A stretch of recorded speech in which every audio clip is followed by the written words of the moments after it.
بسم اللہ الرحمن الرحیم الحمد للہ۔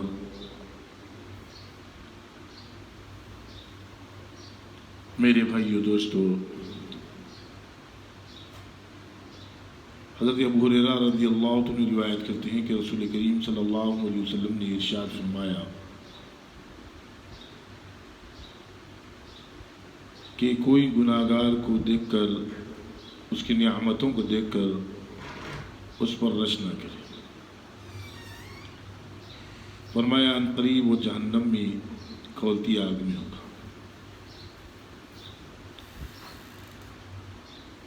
جیسے کہ آج کل لوگ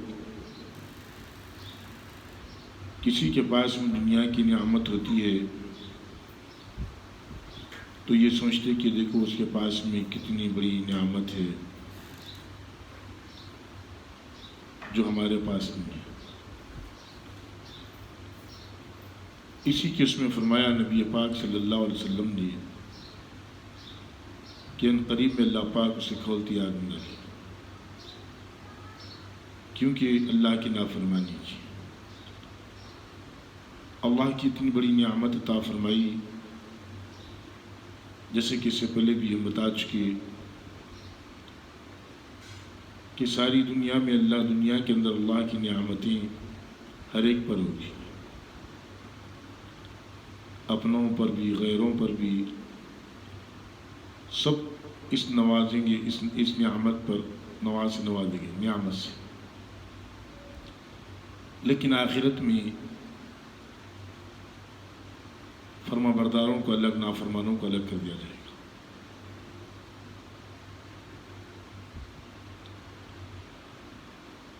آخرت کا دن کتنا بڑا دن ہوگا۔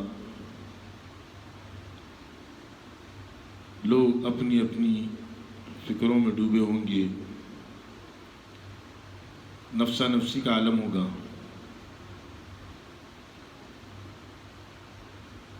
دنیا کی زندگی، یہ دنیا کا میدان تو موت پر ختم ہونے والا ہے۔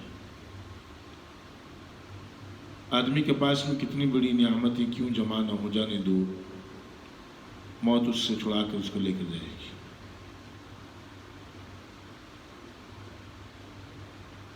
دنیا کے اندر آدمی کتنا بھی خوش رہو، اگر اسے غم بھی نہ آئے زندگی میں، تو موت ایک تمام چیزوں کو ختم کر دے گی۔ لیکن آخرت کی زندگی ہمیشہ کی زندگی ہے، کبھی ختم نہیں ہوگی۔ وہاں آدمی کو جنت میں داخلہ ہو گیا تو ہمیشہ کا داخلہ ہے، ہمیشہ کی زندگی، موت بھی نہیں ہوا، نہ بیماری ہے نہ پریشانی ہے۔ دنیا کے اندر تو پریشانی کا حل ہے، آدمی جد و جہد کر کر پریشانی سے نکلنے کی کوشش کرتا، نکل بھی جاتا۔ لیکن آخرت میں کوئی ایک نیکی ایک دوسرے کو نہیں دے سکے گا۔ اللہ کے نبی صلی اللہ علیہ وسلم نے ارشاد فرمایا، عائشہ فرماتی کہ جنت میں سب اللہ کی رحمت سے ہی جائیں گے، اللہ ہی کے فضل سے جائیں گے۔ تو مجن عائشہ نے پوچھا کہ یا رسول اللہ صلی اللہ علیہ وسلم، کیا آپ بھی؟ تو اللہ کے نبی نے فرمایا ہاں میں بھی، اللہ ہی کی رحمت سے جنت میں جاؤں گا۔ دنیا کے اندر جو نعمتیں آدمی کسی کے پاس میں دیکھتا تو حسد کرنے لگتا، کاش یہ نعمت میرے پاس ہوتی۔ آدمی یہ نہیں دیکھتا کہ میرے کو سب سے بڑی نعمت جو ملی وہ ایمان کی نعمت ہوتی۔ دنیا کے اندر سب سے بڑی نعمت ایمان کی نعمت کا مقابلہ نہیں کر سکتی۔ یہ سب سے بڑی نعمت، تمام چیزوں سے بڑی نعمت۔ ذرا سوچو کہ دیکھو آدمی اتنی بڑی نعمتیں اس کے پاس ہونے کے بعد میں کتنا فائدہ اٹھاتا۔ بچپنا تو آدمی کا یوں ہی گزر جاتا، کوئی نعمت کا اسے احساس بھی نہیں ہوتا، کھیل کود میں آدمی بچپنا گزار دیتا ہے۔ لیکن جب بچہ جوان ہوتا ہے تو جب وہ خواہشات کے گھیرے میں آتا ہے، اس کو ان نعمتوں کا پتہ بھی چلتا ہے کہ نعمت کیسی زندگی ہے، یہ چیزوں کا جمع ہونے سے کیا فائدہ اٹھا سکتے، وہ بھی کتنا فائدہ اٹھاتا ہے۔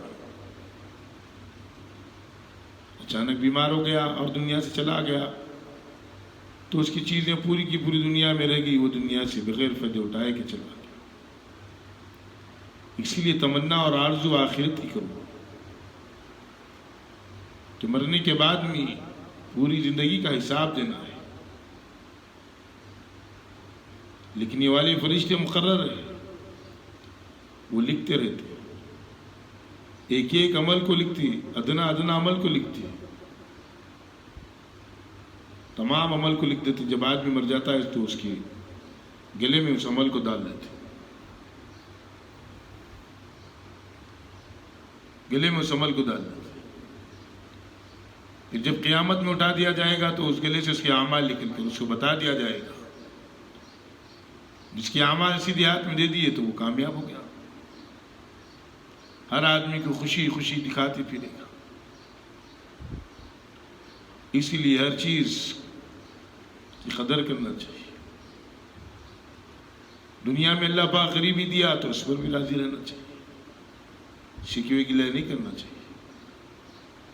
دنیا میں نعمتوں سے نوازا، مال سے نوازا تو اس پہ بھی شکر کرنا چاہیے، اس پر خرچ کرتے رہنا چاہیے، لوگوں پر اللہ کے لیے خرچ کرتے رہنا۔ اسی لیے اللہ کے نبی صلی اللہ علیہ وسلم نے فرمایا، حدیث میں آتا،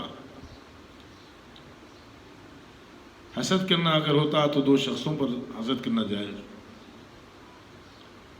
ایک وہ مالدار جس کو اللہ نے مال دیا اور دن رات اللہ کے راستے میں خرچ کر رہا، لوگوں کی مدد کر رہا، بھوکوں کا پیٹ بھر رہا، ننگوں کو کپڑے پہنا رہا، محتاجوں کو کھلا رہا،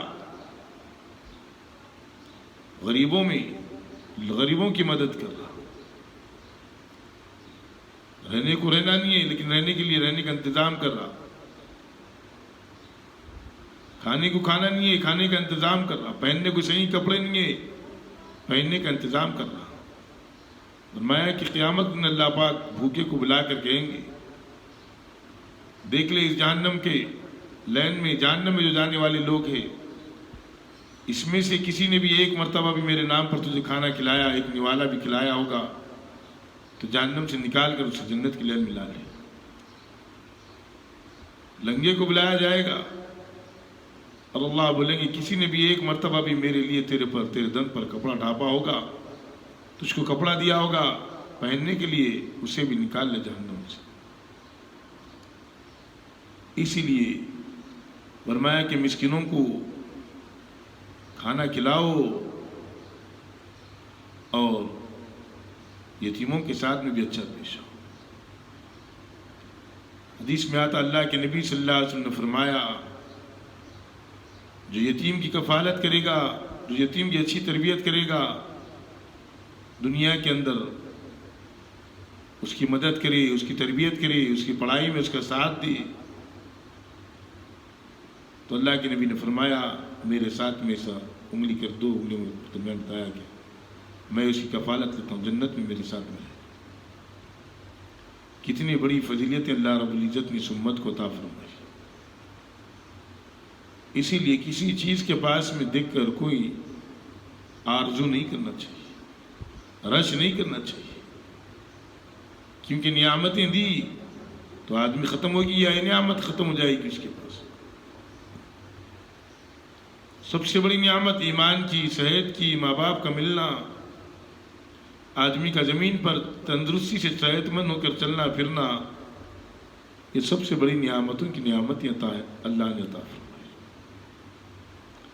ان نعمتوں کا شکر ادا کرنا چاہیے، شکر کرنے سے اللہ نعمتوں کو بڑھاتے اور ناشکری کرنے سے اللہ نعمتوں کو گھٹاتے۔ کسی کے پاس میں کوئی آدمی شاندار گاڑی دیکھ لیا،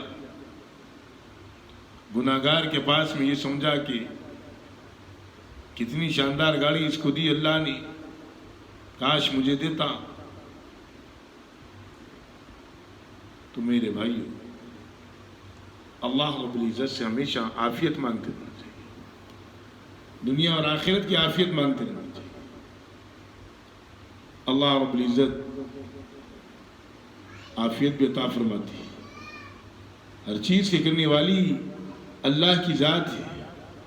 مقدر میں جو روزی لکھی وہ آدمی کو مل کے رہے گی، اور جو مقدر میں جو چیز نہیں لکھی، آدمی جتنا بھی جد و جہد کر لے وہ آدمی کو وہ چیز نہیں ملے گی، کیونکہ ایمان والا اچھی اور بری تقدیر پر ایمان لے کر آیا۔ بیماری آ کے گھیر لی وہ بھی مقدر کی ہے، غریبی آ کے گھیر لی وہ بھی مقدر کی ہے۔ بعض وقت میں ایسا ہوتا ہے کہ آدمی کے پاس میں نعمتیں اتنی ہوتی، اسی لیے فرمایا کہ موت سے پہلے زندگی کو غنیمت سمجھو، بوڑھاپے سے پہلے جوانی کو غنیمت سمجھو، مالداری کو غریبی سے پہلے غنیمت سمجھو، کیونکہ فضول خرچ کرنے سے بھی اللہ ناراض ہوتے ہیں۔ فرمایا کہ شیطان کے کام ہے فضول خرچ کرنا۔ نعمتوں سے اللہ نوازا تو سوچ سمجھ کر اللہ کے راستے میں خرچ کرو، اللہ کے راستے میں دو، لوگوں پر خرچ کرو، نیک کاموں میں لگاؤ۔ کہ مسجد بنانے میں لگا دیا، کہیں بور کھدانے میں لگا دیا، کتنے لوگ پانی پئیں گے سب کا سب ثواب اسے ملے گا، کتنے لوگ غسل کریں گے اس سے سب کا ثواب ملے گا، کتنے لوگ اس سے وضو کریں گے اس کو ثواب ملے گا، کتنے لوگ پانی اگر پئیں گے وہ تو اس کو ثواب ملے گا، کتنے درختوں کو اگر پانی چھوڑا گیا وہ بور سے یا کنویں سے یا نہر سے، تو جتنی ہری بھری چیزیں آئے گی لوگ جتنا فائدہ اٹھائیں گے اس کا ثواب ملے گا۔ اسی لیے اللہ رب العزت نے نعمت نوازی تو دیکھ کر اس کو خرچ کرو، اللہ کے راستے میں خرچ کرو۔ جو بالکل کوئی سوال نہیں کرتا، اپنے آپ کی غریبوں کو چھپائے ہوا ہے، کسی کے سامنے ہاتھ نہیں پھیلاتا سوائے اللہ کی، تو دیکھ کر اس کی مدد کرو۔ اللہ پاک پسند فرماتی ہے مدد کرنے والی، صدقہ کرنے والی۔ صدقہ بلاؤں کو ٹال دیتا ہے۔ یہ نہیں کہ ہم مدد کر کے اس پر احسان جتائے، احسان جتانے والوں کو اللہ پسند نہیں فرماتے۔ اسی لیے دوسروں کے مال کو دیکھ کر، دوسروں کی چیزوں کو دیکھ کر کوئی رچ نہ کرے۔ اپنے پاس فرمایا کہ دنیا کے اعتبار سے اپنے سے کم لوگوں پر نظر رکھو، اور آخرت کے اعتبار سے اپنے سے اونچے لوگوں پر نظر رکھو۔ صحابہ اسی طریقے سے نظر رکھتے تھے۔ جیسے اللہ کے نبی صلی اللہ علیہ وسلم نے صدقے کا حکم دیا تو مالدار صدقہ کر کے ثواب میں آگے نکل جا رہے تھے۔ صحابہ نے فرمایا یا رسول اللہ صلی اللہ علیہ وسلم، یہ لوگ تو ہم سے زیادہ آگے نکل گئے مال کے اعتبار سے۔ پھر آپ نے تجویز بتائی کہ یہ تجویز پڑھو تم بھی مالداروں کے برابر ہو جاؤ۔ یہ خاصیت تھی صحابہ کی، ہر ایک کے آگے اپنے عمل کرنا چاہتے تھے، اپنے آپ کو عمل کے میدان میں آگے رکھنا چاہتے تھے، دنیا کے میدان میں نہیں۔ دنیا کے میدان میں بھولے بھالے لوگ تھے،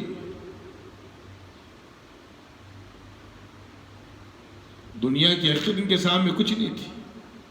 وہ سمجھتے تھے کہ دنیا کی حقیقت، مال کی حقیقت، بادشاہت کی حقیقت، ملک و مال لنگڑے مچھر کے پر کے برابر بھی نہیں ہے۔ یہ تو عارضی طور پر ملا آدمی کو، اور ایک دن اس سے ختم ہونے والا، اس سے چھوٹ جانے والا۔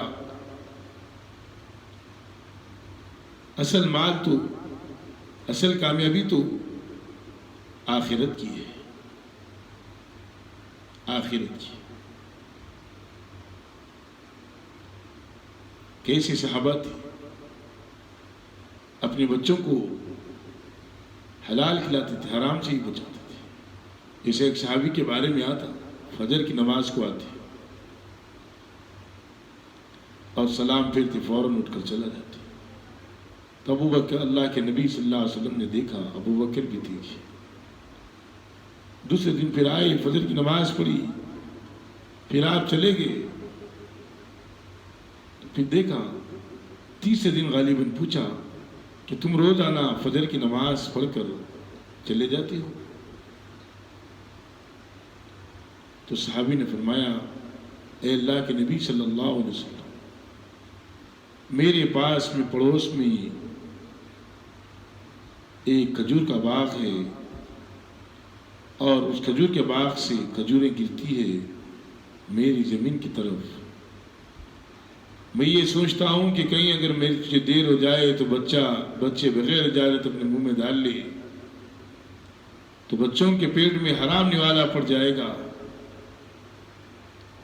اسی لیے میں جاتا ہوں وہ کھجوروں کو چنتا ہوں, چن کر واپس اسی باغ میں واپس ڈال دیتا ہوں. یہ تھی فکر صحابہ اکرام رضی اللہ عنہ کی. پھر اللہ کے نبی صلی اللہ علیہ وسلم نے غالباً اس باغ کو خرید کر آپ کے حوالے کر دیا. دیکھو کتنی بڑی مدد اللہ کی آئی. اولاد کو حرام کھجوروں سے بچانے کی اس میں فکر میں لگے ہوئے تھے, لیکن اللہ رب العزت نے باغ کا مالک بنا دیا. اب جتنے کھلاتے کھلاؤ اولاد کو حلال ہے.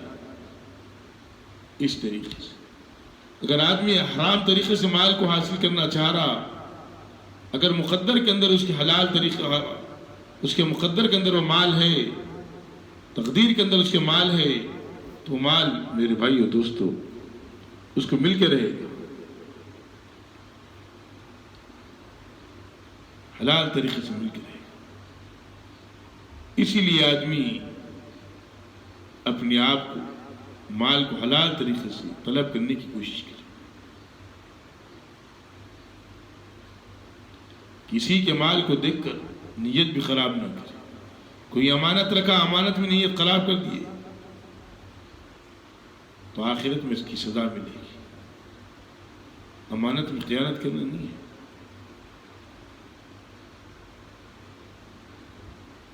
اسی لیے میرے بھائیوں,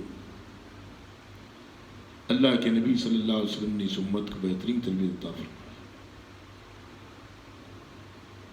کہ کسی کے مال کو دیکھ کر رش مت کرو. وہ تو اس کی تقدیر سے ملا, وہ تو اس کے مقدر سے ملا. مقدر کا مال اٹل ہے. آدمی کی مقدر میں تو مل کے رہے گا. اللہ کے نبی صلی اللہ علیہ وسلم نے پوری انسانیت کی بات بتا دی. عبدالرحمن بن عوف رضی اللہ عنہ بڑے مالدار تھے. اللہ نے مال سے نوازا تھا. حضرت عثمان غنی تاجر تھے, مالدار تھے. پھر خلیفہ بھی بنایا اللہ کے نبی نے. اللہ نے خلیفہ بھی بنایا, خلافت بھی کی. حضرت عمر نے بھی خلافت کی, حضرت ابوبکر نے بھی خلافت کی, حضرت علی نے بھی خلافت کی.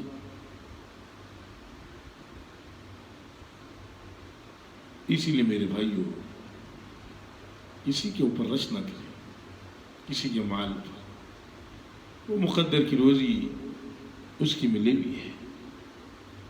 اس طریقے سے اللہ پاک ہم کو اور آپ کو عمل کرنے کی توفیق عطا فرما دے. آمین. الحمدللہ.